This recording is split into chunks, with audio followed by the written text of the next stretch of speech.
Good morning બાળકો, નમસ્તે. આજે આપણે નંબર 14 શીખવાનું છે. ચલો બધાનું ધ્યાન અહીંયા. પહેલાં આપણે ગણતરી કરીશું. 1 2 3 4 5 6 7 8 9 10 11 12 13 14. કેટલા થયા બાળકો? 14. તો 1 4 14. કેવી રીતે લખાય? 1 4 14. એવી જ રીતે આપણે અહીંયા આગળ ડોટ આપ્યા છે, તો પહેલાં તો એને ઘૂંટીશું આવી રીતે.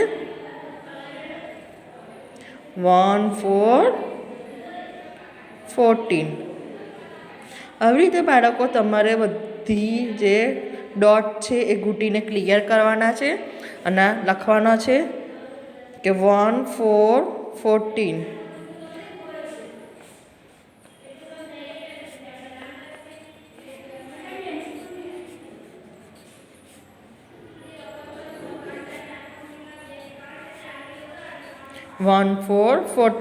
આવી રીતે બાળકો તમારે ફૂલ પેજ લખવાનું છે.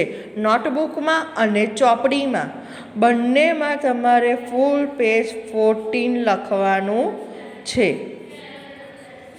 1 4 14 1 4 14 1 4 14. આવી રીતે બાળકો લખવાનું છે નોટબુકમાં અને ચોપડીમાં બંનેમાં. Bye bye.